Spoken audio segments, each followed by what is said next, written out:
What if giants once walked the earth and might still be here today?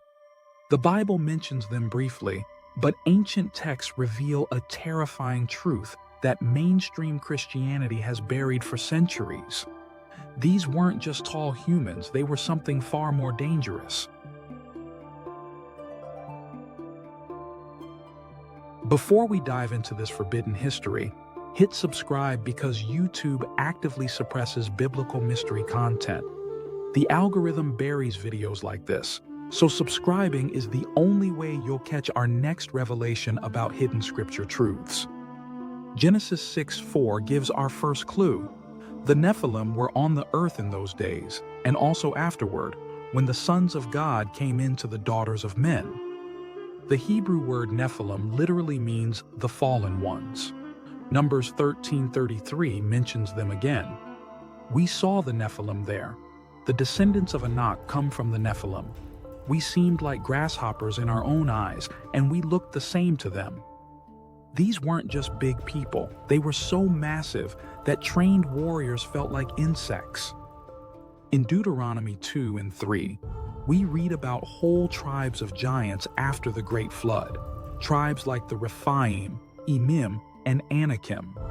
Deuteronomy 3:11 singles out King Og of Bashan, described as the last of the Rephaim, whose bed was made of iron and measured over 13 feet long.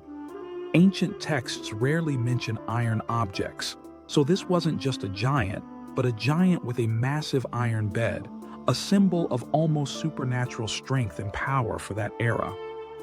Joshua 11:21-22 says, Joshua came at that time and cut off the Anakim from the hill country. None of the Anakim were left in the land of the people of Israel, only in Gaza, in Gath, and in Ashdod did some remain. Gath is the hometown of Goliath, described in 1 Samuel 17 as being over 9 feet tall, wearing armor heavier than most men. 2 Samuel 21 tells us that David and his men faced other giants from Gath, proving these bloodlines continued long after the flood. Even after the flood, the Bible describes entire tribes of giant warriors, some so advanced or powerful that their possessions, like Og's iron bed, stood out as marvels in the ancient world. According to the Book of Enoch, removed from most Bibles but preserved by Ethiopian Christians, 200 fallen angels called Watchers descended to Mount Hermon.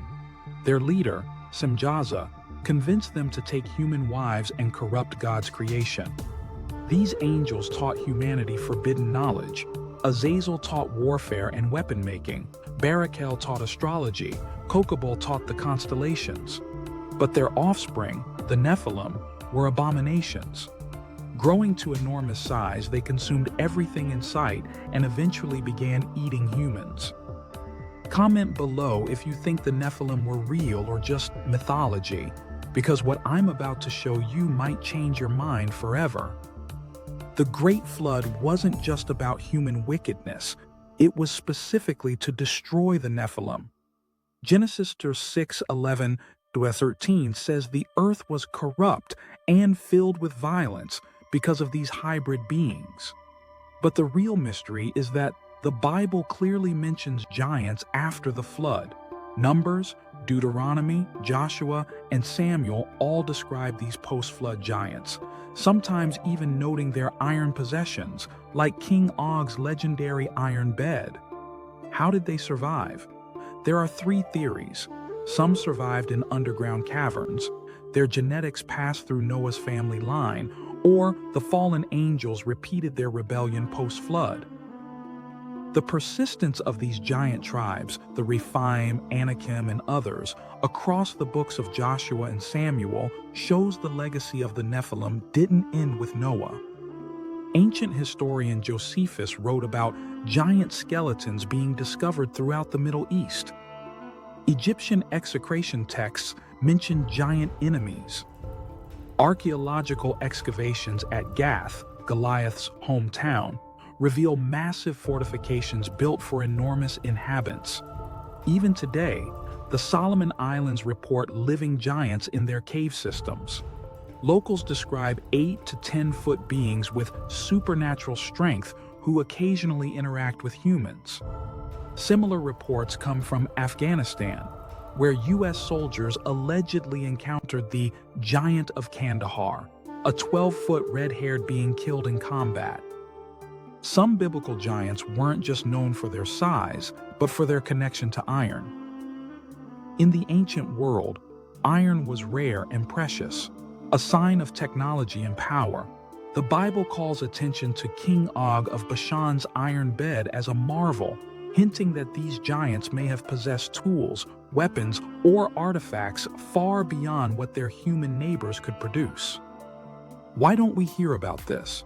The Smithsonian Institution has been accused of systematically destroying giant skeleton evidence since the 1800s. Newspaper reports from the early 1900s regularly featured giant discoveries, then suddenly stopped. If Nephilim and their descendants, giants with supernatural strength and possibly even advanced technology like iron weapons, were real, it would validate the supernatural worldview of the Bible. It proves fallen angels exist, that genetic manipulation happened in ancient times, and that spiritual warfare is literal reality. This threatens the materialist worldview that controls modern academia. Jesus said, "As it was in the days of Noah, so it will be at the coming of the Son of Man."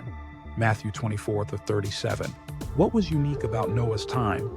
The Nephilim. But after the flood, the Bible is clear. Their legacy continued, with tribes of giants, some associated with iron and strength, facing off against the heroes of Israel. Today, as technology advances and genetic manipulation becomes possible again, some believe the stage is being set for a return of these hybrid beings. UFO encounters often describe tall, pale beings with advanced technology. Could these be modern Nephilim? The Vatican's recent openness about extraterrestrial life might be preparing humanity for a great deception involving these ancient entities. The truth about the Nephilim has been hidden for centuries, but it's breaking through. If this opened your eyes to biblical mysteries you've never heard before, smash that like button and subscribe for more hidden truths from Scripture. Next week, we're exposing Melchizedek, the mysterious king without beginning or end who might not have been human at all. You won't want to miss it. Until then, keep seeking truth in the digital age. Next time, we'll unravel the mystery of Melchizedek, a figure in the Bible described as the king of Salem and priest of the Most High God, who appears out of nowhere, blesses Abraham, and then vanishes from the narrative. Hebrews 7:3 says, Melchizedek was without father or mother, without genealogy, without beginning of days or end of life, resembling the Son of God. Some believe he was more than human, perhaps an angelic being or even a pre-incarnate appearance of Christ himself. As we explore these hidden stories, remember that the Bible is filled with mysteries that challenge our understanding of history, humanity, and the supernatural. The giants, Nephilim, Rephaim, Anakim, and others remind us that our world may have once been stranger and more dangerous than we've been taught. From iron beds and massive fortresses to forbidden knowledge and ancient cover-ups, the evidence is there for those willing to look. If you want to keep digging into these forgotten truths, make sure you're subscribed and have notifications on. Share your thoughts in the comments. Do you believe the biblical giants were real? What other mysteries from Scripture should we investigate? Until next time, keep questioning and keep seeking. The truth is out there for those who refuse to let it stay buried.